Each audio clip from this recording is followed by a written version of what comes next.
Good morning, good afternoon, good evening to all the software testing enthusiasts around the world.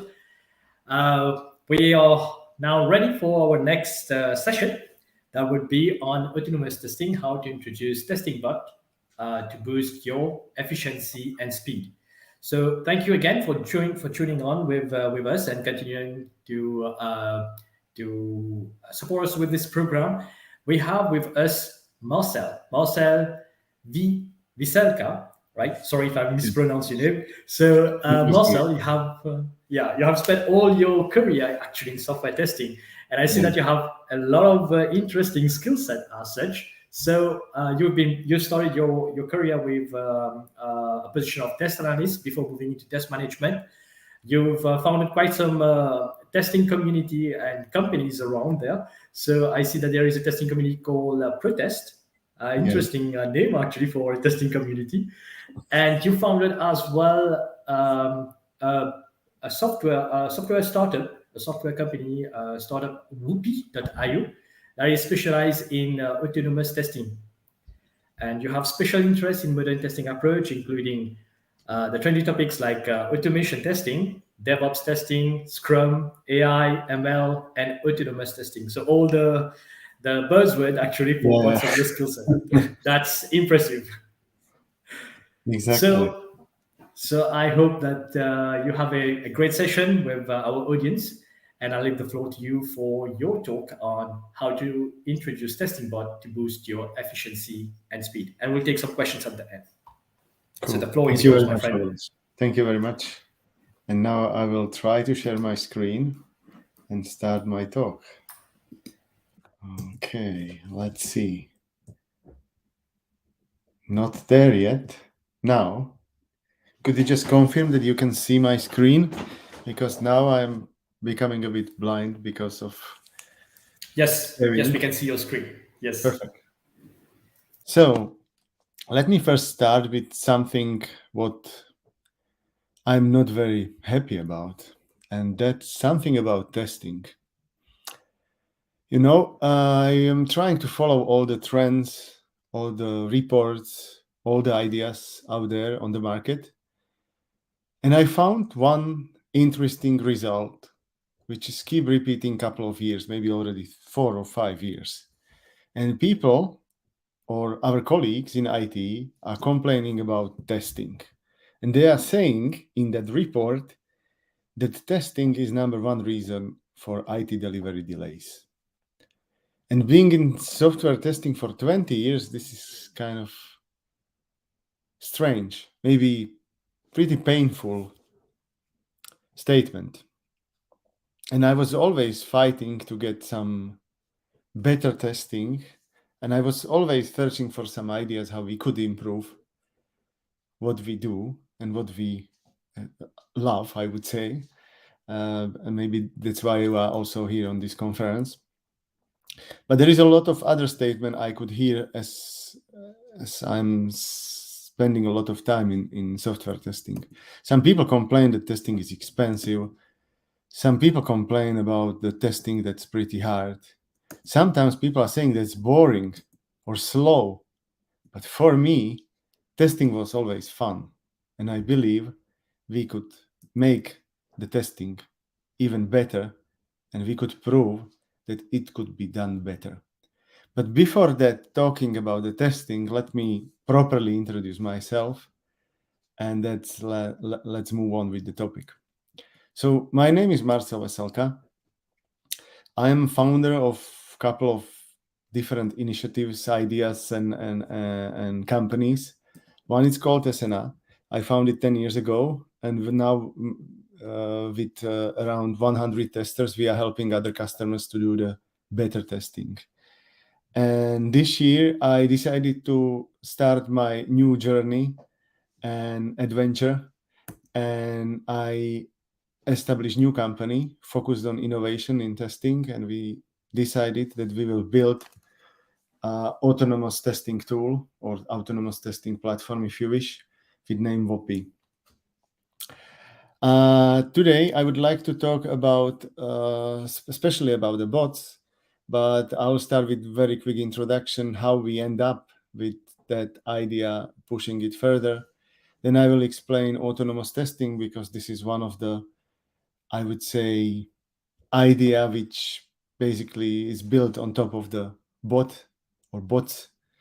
And then I will share some more ideas you could bring to improve your testing, because as I mentioned on previous slides, some people are skeptical about testing, and I believe we could innovate it and push it further. So let me start first with some history or with some memories from the past.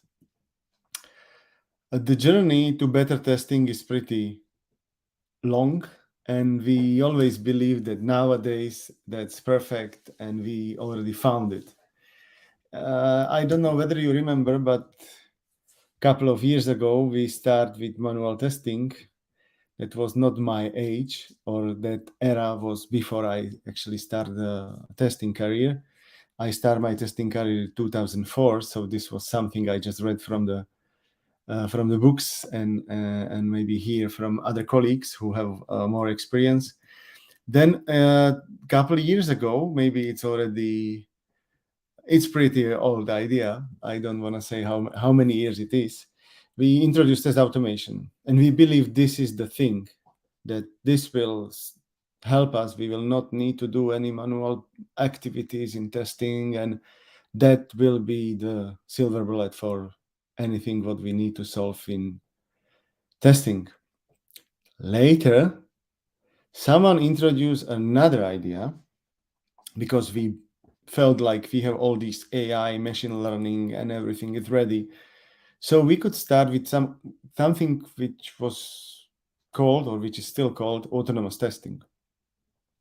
So this is actually the last era we are living, and the question is whether this is the last, or what will be the next.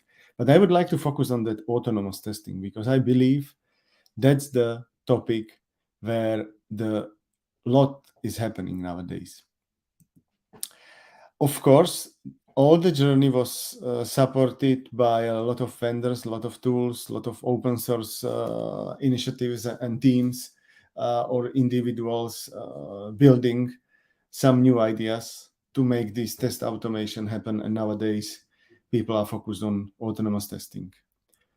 So what's that autonomous testing about, or what's the idea about? And if you research on the internet, you might find a couple of different sources, but basically most of them are inspired by automotive industry or car industry, and designing or defining it as a 6 level of autonomy. And definition for the autonomous testing is that basically computers hand over full control of testing process, and human do not need to be involved at all.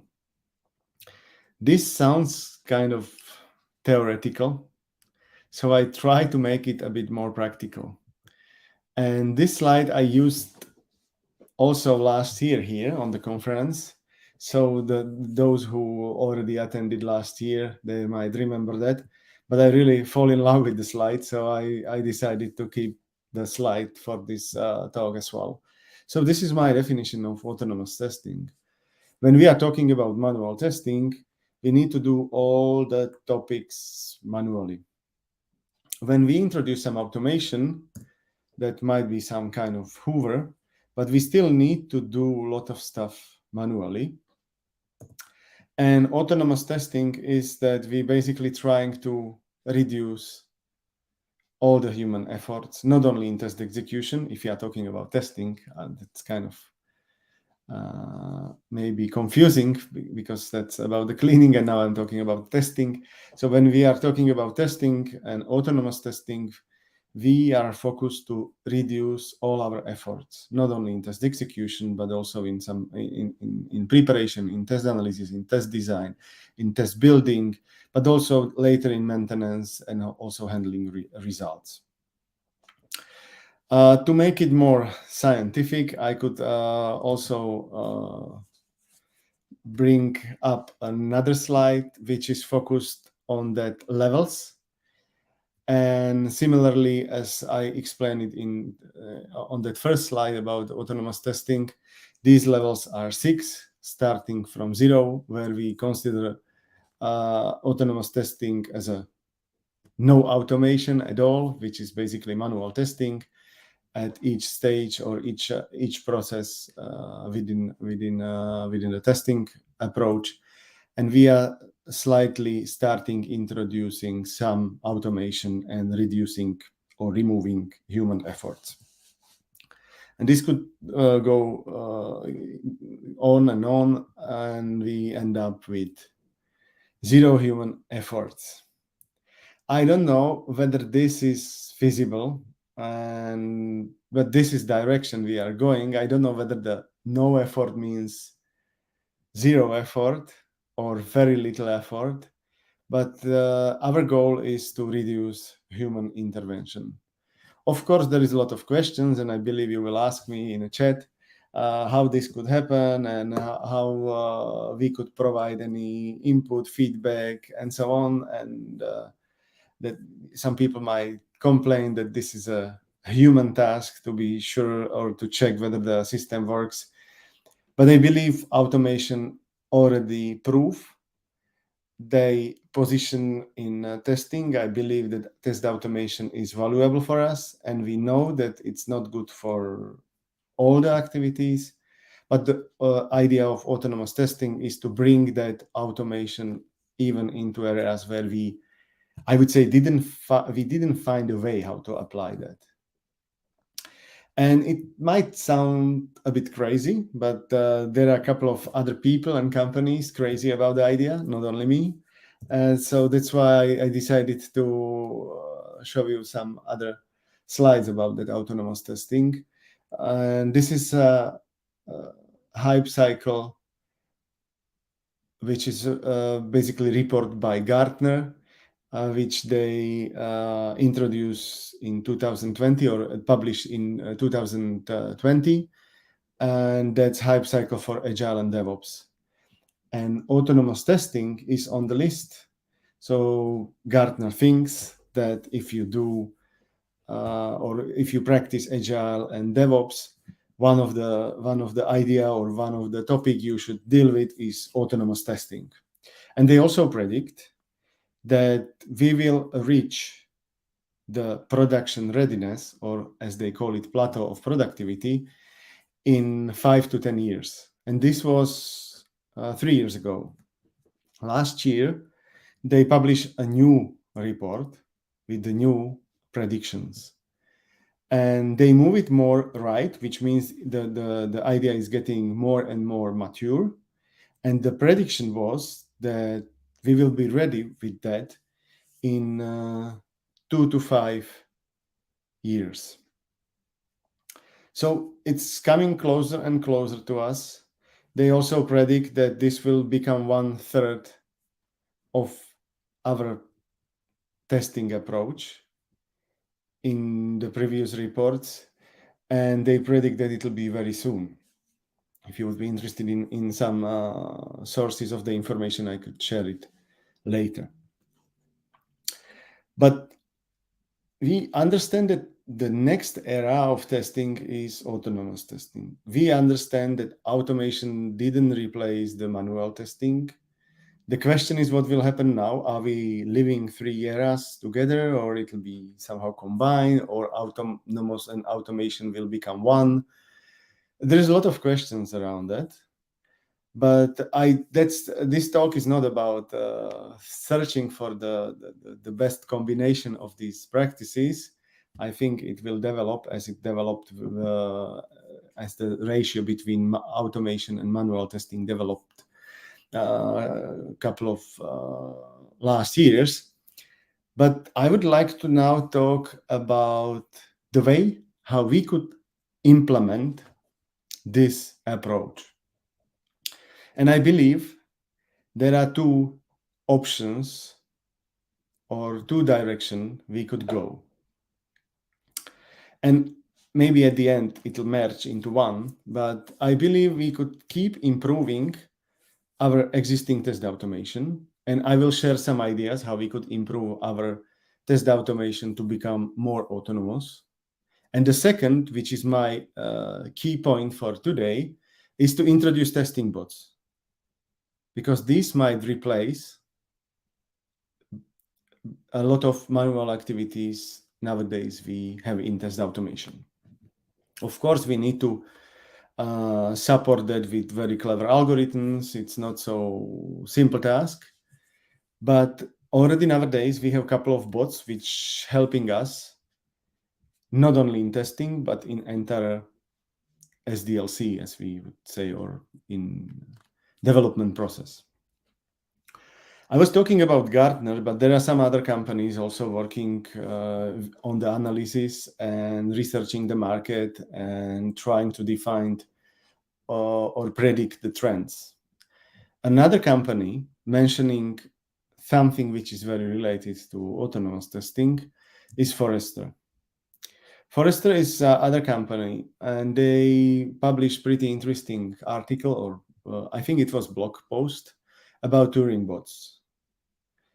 And they explain how nowadays we are using these Turing bots for our daily tasks.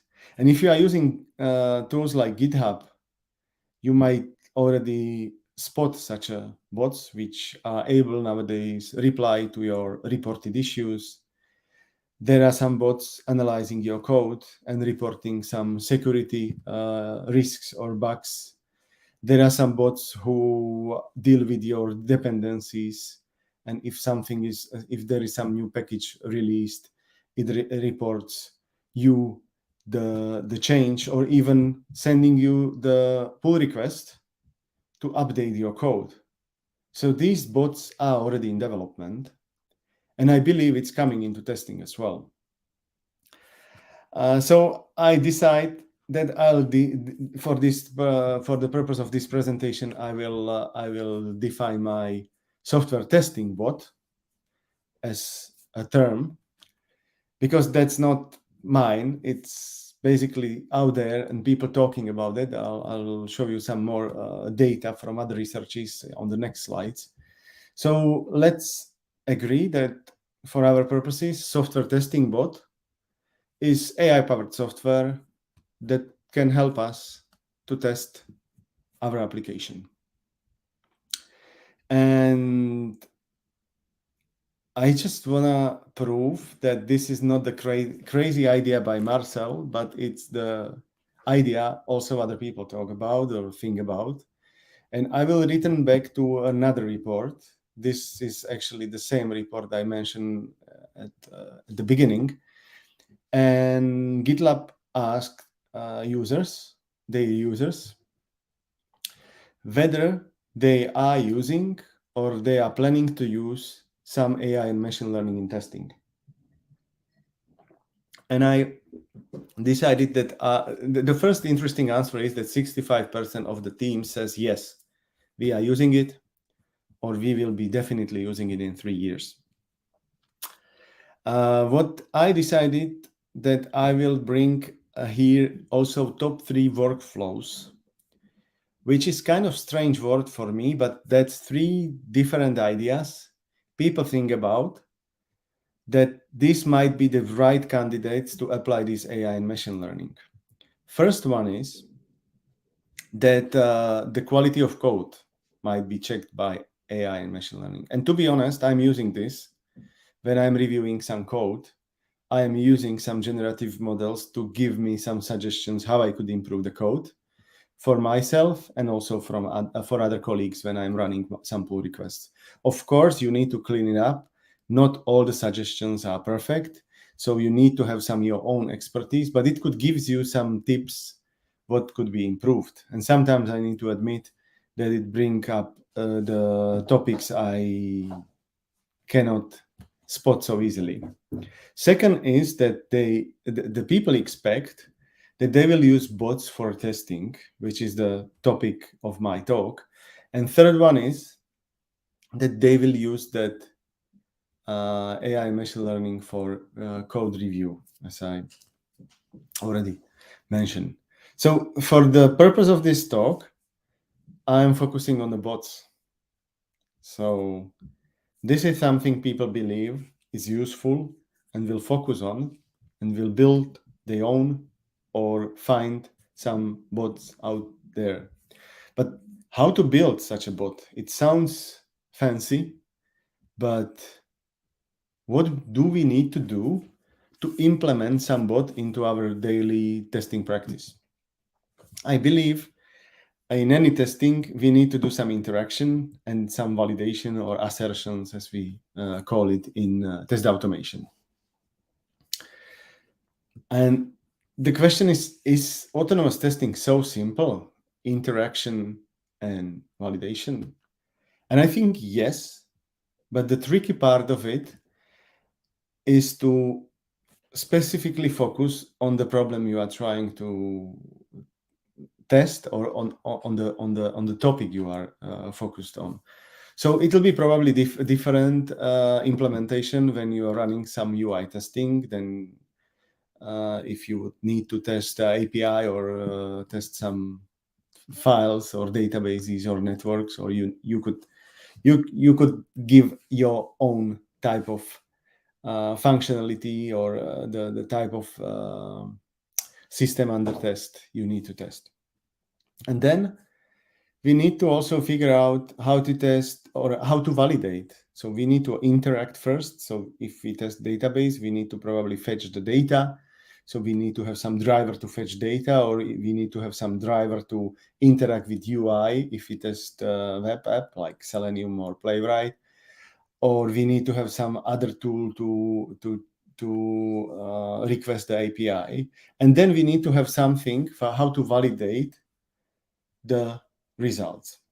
And this is still a bit theoretical. So I decided that I will bring it even further into more detail and give you some specific example.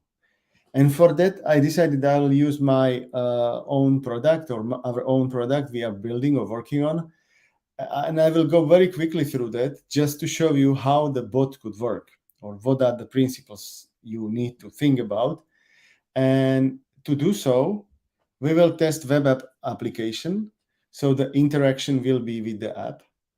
And we will use visual validation to automate the asserts. And you might see on the screen that I believe a lot could be spotted just by looking at the UI. So for this demo, I'll use this application, which is simple e-commerce app to purchase some bot. And to test that, we could maybe say, okay, let's have a simple 6 regression test to validate that the application after new version is not broken.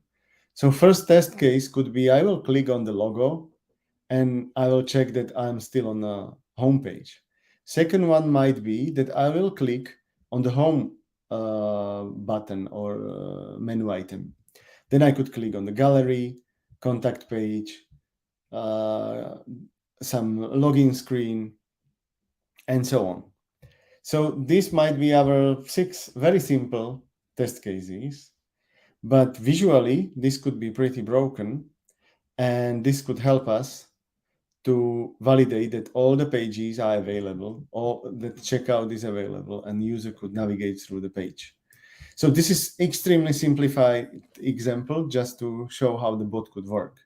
But in order to implement such a interaction with the app, I need to be able to distinguish what are the menu options, what are the buttons, what I could click on, what are the links, what are the filling elements, and so on. So when I am building bot for UI, I need to find a way how to generalize the interaction with the app. It could be similar for mobile apps, it could be similar for desktop apps, but for that you need to have something which could help you to do so. For that, we are using Playwright as a driver, as a tool to implement this generic logic. And we build some map. To do so, our bot crawl the application and generate the entire map And based on that, we are able to generate the test cases. That example is pretty simplified. The application might be much bigger. This is a bit bigger model from our testing environment, but real applications might be even bigger. I was talking about visual validation, or the way how to assert the application. There are, of course, a couple of things what you could do automatically, easily, like collecting the status codes, failed JavaScripts, maybe the speed of loading the page. And from that, you could collect some quality metrics or signals, whether the application is correct or not. But in our case, we decided to go in different way, and we decided that we will use visual validation.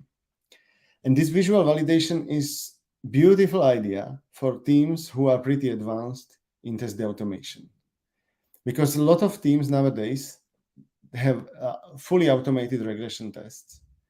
They deliver the new versions a couple of times a day, and when they do so, they have not enough time to do visual checks. So what might happen when you use your traditional testing or traditional test automation using Selenium, Playwright, Cypress, or any other tool, which counts on the locators, that this type of application is okay, and you could easily execute your functional test by testing the checkout. But if the application is visually broken, your automation still works. And for those teams who are counting on that automated functional tests, they could easily automatically deploy a new version, even with this type of bugs. And I believe that's not the good approach. And you could reintroduce your exploratory testing. You might collect the screenshots and so on. So we basically use the same approach for our validation by the bot, because it could be easily automated. But as I said, you could use any other signals like status codes or JavaScript failures, which might be the reasons for similar bugs. Similarly, it could be done for validating some mandatory fields, but that's different story. I don't want to spend too much time on this. That's more about benefits of visual testing. So as I said, we are building some bot which uses this visual validation.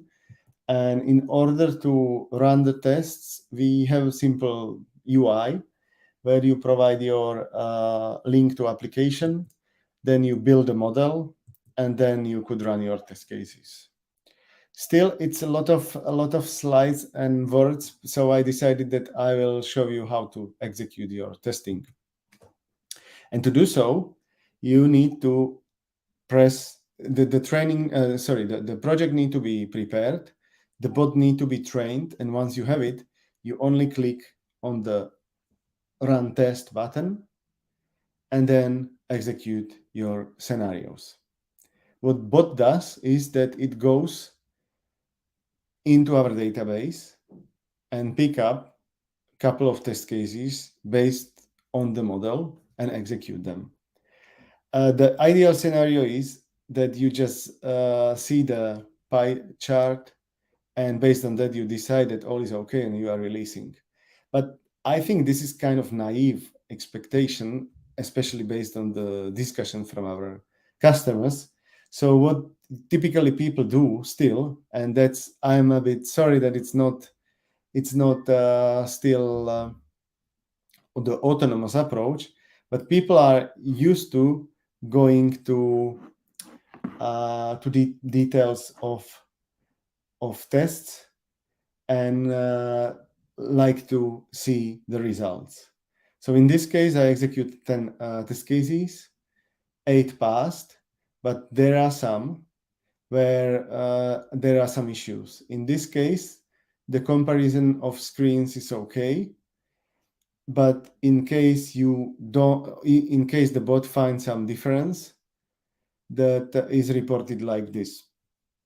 Of course, this might be bug, this might be the behavior. In our case, this is behavior. So we have some approach how to cope with that. So this is just example. You could build very similar bot for your cases on API level, on mobile apps, on web apps. It really depends what you test. Then you need to, of course, adjust the approach. But this is the way how you could build a bot. So, but I believe there might be some other options how we could bring more autonomy into our test automation, because the better automation, the closer you are into autonomy. And as I said, autonomous testing is not only about improving test execution. Autonomous testing is thinking about all areas of testing, from test design and analysis, build, planning, and also result assessment. And we are searching how to automate all these things. And if you saw that the idea of bot, it's basically about generating all the test cases, even selecting the test cases, executing them, and getting the result. We know that there is still some maintenance at the end because you need to go through the picture gallery, but we believe this is the way how people could improve their lives by coding less and getting more results. And these algorithms and these ideas will be advanced in the future, so it will be much better than we could imagine now.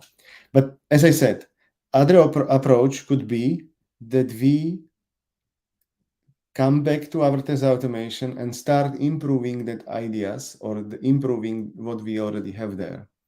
And I decided that I will share with you not only the idea of bot, but other topics which you could bring into your automation. And we actually also using these to improve the bot approach. One of the topic, and I also providing some list of potential tools you could play with and learn from these tools. So on the right side, you could always find some tips where to find that algorithm if you want to explore that. So first one is predictive test selection. Nowadays, it's not very efficient to select test cases manually, especially when we know how the users behave in production, when we know what code changes are coming into our new version, and so on. We could automatically generate order of test cases. And these test cases might be ordered based on the probability of failure. So that's the predictive test selection. Instead of picking up specific test cases manually or tagging them or prioritizing them, we always trying to understand what the change is coming into the software and ordering the test cases and running that, which are mostly fallible as a first and which we expect will pass at the end. And you could see that a couple of tools already providing such a feature. So if you are interested to learn how it works, these three are pretty interesting, at least for me. Second idea, which would help us, is that nowadays, especially a couple of last months, we could generate a lot of scripts, a lot of tests in very intelligent way. I'm using GitHub Copilot for more than 1 year, and I have to admit that it increased twice my speed of coding. Of course, sometimes you need to slow down and rethink the ideas, because sometimes it generates pretty messy code, but it's brilliant. If people criticize that it's not precise or it generates some bugs, I think that's incorrect expectation. It's a tool to help us, not replace us. And if this is the assumption or expectation from the tooling, this is brilliant. It helps me a lot. Of course, I need to always use my intelligence, otherwise this wouldn't help me. There are also some other tools, like we all know about ChatGPT. or there is very nice tool called Autonomic, which is used for transforming Excel based test cases into the code. Right. We might need to just have one sentences on each. I don't know who is Yeah. talking to me. Yeah. Sorry, that's Slovenish. So we might need to have one sentences for each just line of ideas that you have, so that we can have also some time to take some questions. Okay, I thought I have time until 5.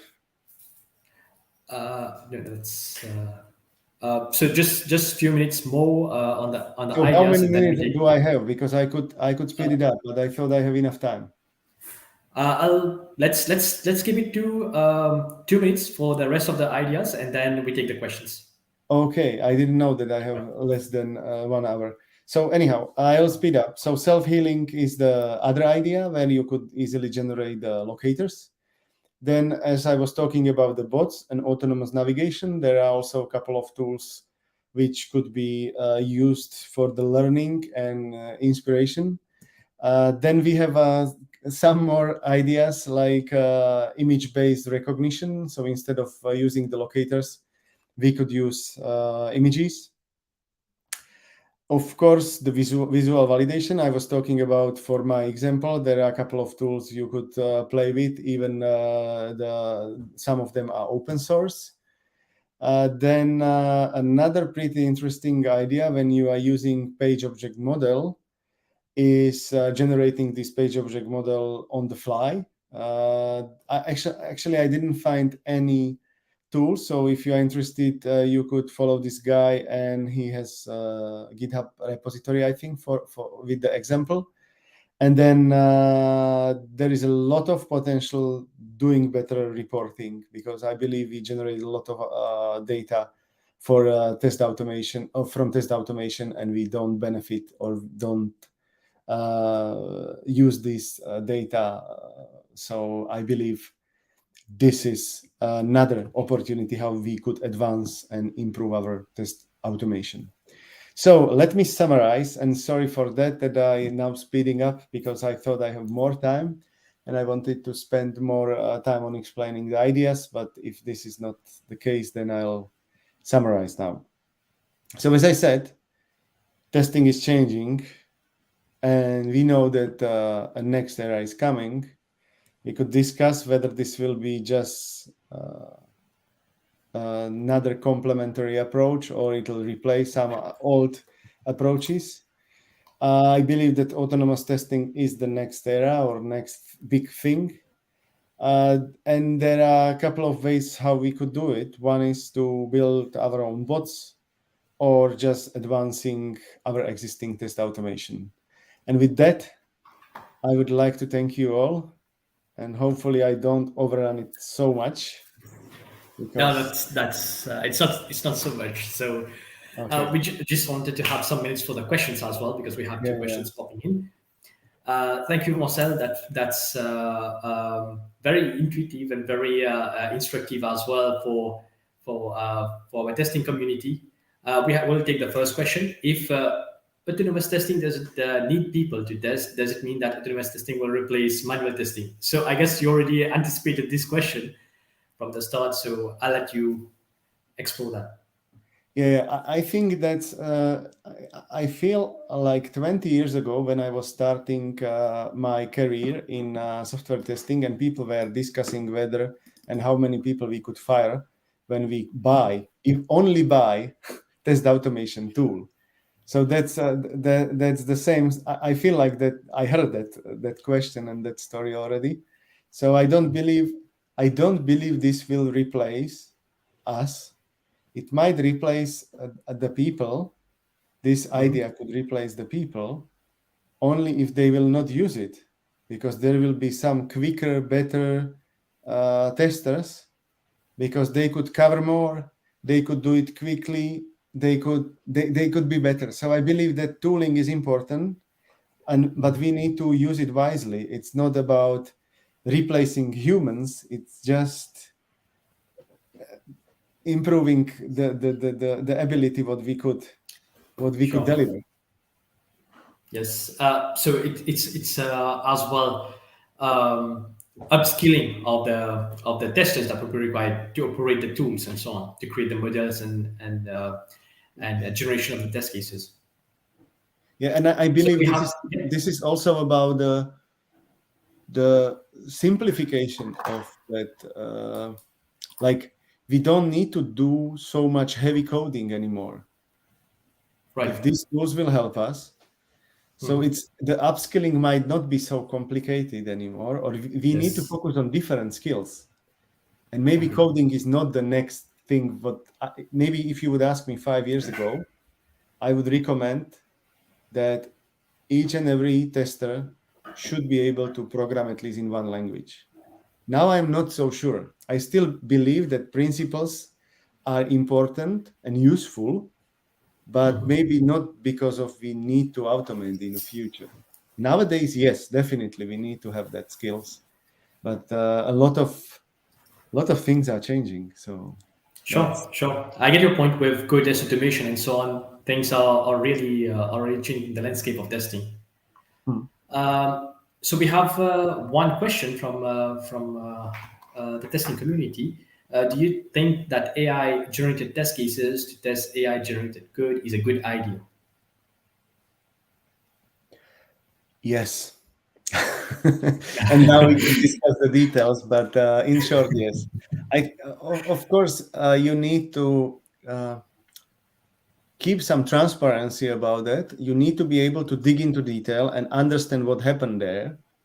But I believe this generation, I don't know. Now I'm working on one prototype and I call it BDD Copilot. Hopefully no one else will steal the idea. So you write the BDD code, the Gherkin code, and you provide this code together with HTML, and you are getting executable low-level code from the generative model. Yes. And I believe this could be pretty nice open source. Maybe that will be my next topic for the talk for the next year. I just need to prototype it. But that's something what you could do nowadays, and there are some tools who already implement it. The only tricky part of it is that the security and maybe cost and performance of that approach, but this will be solved in 6 months or so. Sure. Yeah.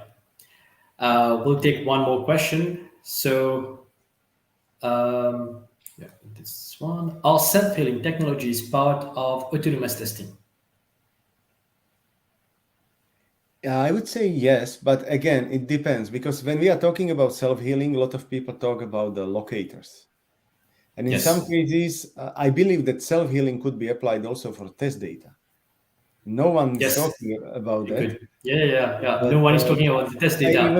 Everyone's focused on the locators. Yeah, true. Yeah. So for me, yes, but I think even self-healing is not. Will develop a bit, because nowadays it's pretty. I would call it hard-coded AI or hard-coded machine learning, but this could also change in a future. So if we are talking about self-healing, then short answer to the question is yes, it should be part of the autonomous testing. But again, there need to be some transparency, there need to be some setup, and you should be able to first agree to generate the new locators. And second, the tool should be able to provide efficiently the list of the new locators which were used. So you might decide whether you want to change that or not, or you might say, I believe the tool because I saw it already 100 times and it's good enough for me. But there need to be some feature which properly support the self-healing. So, all right. In short, yes. So, yes. Okay. Thank you for your answer. Rapidly, we'll take one last question that just popped up from Stefan. So, is it possible to have bots for tests that go through a graphical interface and not directly through the database, or is it mainly intended for code-based testing?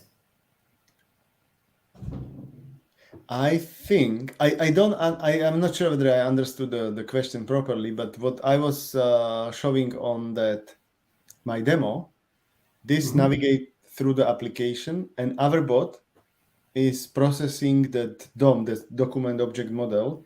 So we are learning how to interact with the app based on that standard HTML.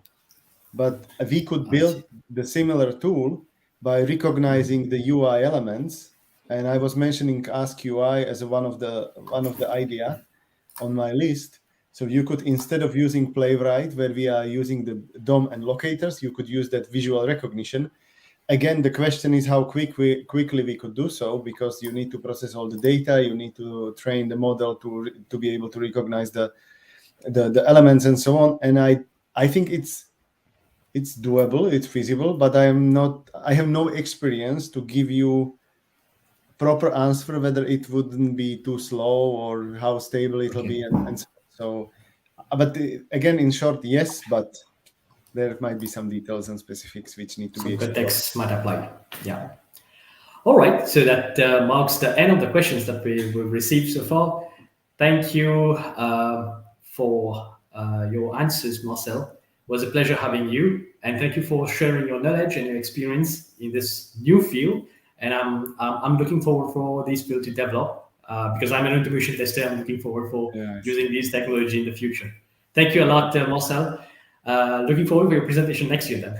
Yeah. Thank you very much for having me. And if you have any questions, just reach out to me via LinkedIn or upvote my talk. Maybe I will get some good score. Sure. Thank you again. Thank you very much. Bye. Bye.